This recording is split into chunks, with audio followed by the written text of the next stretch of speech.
Good evening, everyone. It's a great crowd, and I really appreciate the response that we had for our first Men's Health Initiative public forum. I think you're in for a very interesting evening. As you can see on the agenda on the slide behind me, we have some real experts, and I'll introduce each of them in turn.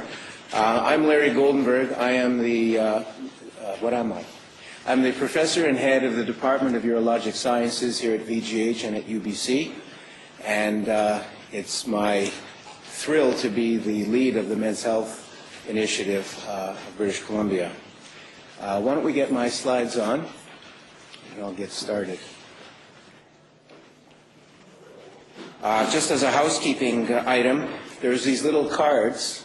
We're going to have a Q&A at the end. We'll go through all of our speakers, and then we'll have an opportunity, we hope, at the end to answer as many of your questions as possible. So we'll have you write them down, and we'll be collecting them, and then Dr. Rich, who will be running the Q&A at the end, he'll go through them, and we'll try to answer as many of them as we can.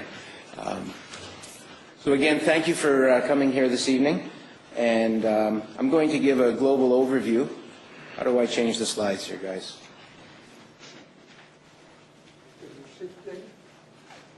Yeah, please. Is there a button for changing the slides? Okay, got it. I got the space bar to work. Okay, thank you. I'm a Mac user. These PCs drive me crazy. Yay, for Mac. All right, for Mac. Okay. There we go. Did you hear that applause? Yeah. Okay, all right. So, why a Men's Health Initiative?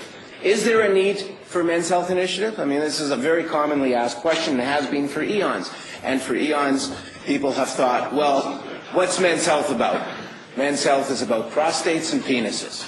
Well, I'm here to tell you that men are more than penises and prostates. Now, some of you may think otherwise, but the reality is men have brains and hearts and the vascular system, and we have testosterone flowing through our veins, and we have reproductive issues, and we have metabolic issues, we have muscle issues, and we have bone issues, and on and on and on. And mixtures and conglomerations of all of these. So men are well beyond penises and prostates. And so men's health really has to address all of these areas. And when we look at the history of men's health, these statistics truly are soaring. Now, you saw many of these scroll through as you were waiting for the session to begin. But just think about this. Almost 40% of men are more likely to die from complication of diabetes than women. 84% more likely to die from arterial disease, almost 80% more likely from heart disease. So it's not that women don't get these diseases, but men do get them in a more serious way, in an earlier way, and tend to be sicker or die from these diseases more often at a younger age. 7 times more likely to die from HIV/AIDS. 29% more likely to be diagnosed with cancer. 52% more likely to die as a result. In boys, and remember we're talking about men's health, but we're talking about male health in reality, all decades of life. So the issues begin even in the young boys. And again, you saw a lot of the statistics. 70% of developmental and learning disabilities occur in children are boys. 65% of teenage deaths are male. 80% of spinal cord injuries, substance abuse, violence and crime. As men get older into their 20s and 30s, and Dan is going to be discussing this in detail in his report, but 35% of suicide attempts are male, so not the majority. But when men try, they know how to do it. 80% of them of successful suicides are males.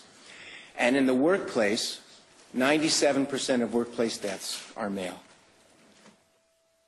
So we're talking lifetime statistics here. We're not talking about goals and assists for those of you who are interested in hockey and football and soccer. But on average, in Canada, and it's a little bit different for each province, men live about 5 years less than women do. In British Columbia, it's 4.4 years. In fact, life expectancy, or average life expectancy for men in British Columbia, is one of the highest in the world. Okay? But average life expectancy is really not the most informative parameter. And again, Dr. Bilsker will address some of this in his talk, but just to touch on 2 other parameters that are important to think of.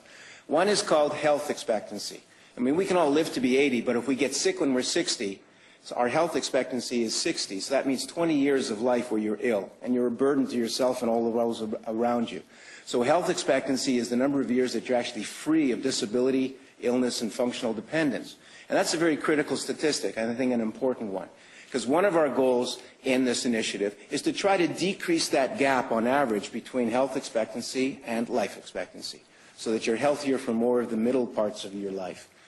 Potential years of life lost are basically reflection of people dying younger. If you die at age 20 or 30, that's a lot of years of life. If the life expectancy is 75 or 80, that's a lot of potential years of life lost.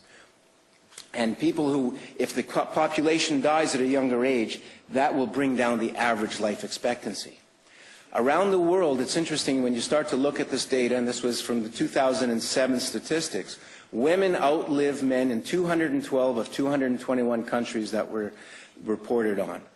Overall, across the world, the gap is about 3.9 years between men and women. You can see the ages there, 63.9 for men, 67.8 for women. In most countries that were studied here, the gap is between 4 and 10 years. In 61 of the countries, the gap was less than 4 years, and in 6, the gap exceeded 10 years. Men outlive women in 9 of the countries. So actually, in some parts of the world, men live longer than women. But as I'll show you in a moment, in those countries, if you look at for example, here, Namibia, men live longer than women, but look at the life expectancy, 44 versus 41, so there are a lot of other issues. Angola, look at the life expectancy, 37 years, 38 for women. Now when we look down in the Western countries, Australia, Brazil, Canada, 77 versus 84 in women, so on average the gap is 6.9. As I mentioned in BC, that gap is 4.4. United States, 5.8. Here in Russia, the difference is 13.9. I guess the women killed their men there earlier. And the life expectancy, this is the United States statistics, has been studied now for a decade, a century. If you look at this, in 1920, the gap between men and women was 1 year. Today, the gap is 5.8 years. But in the middle there, in the 1970s, it was high as 7.6 years. So it seemed to spread, and now it's coming back together. That may be because of illnesses occurring in women that weren't occurring as often decades ago. It may be that men are just getting smarter, and perhaps that gap will get smaller, but I don't think it will. This is a slide to look at health expectancy, and you can see here in North America, in the USA, life expectancy may be 76 years, but health expectancy for a boy born today, or this was 2005, was 65.7, so a gap of 10.7 years. And you can see what the gap here is between health expectancy and life expectancy, and that really has to be one of our goals, to decrease that gap as much as we can in the years to come. Potential years of life lost, if you look at cancer, there's no question that in both males and females, cancer takes a lot of years away from life. A lot of people in both genders die of cancer. But when you look at heart disease, you can see the difference here between males and females in cardiovascular disease, in suicide, and so on. And that will be touched on again by our speaker coming up.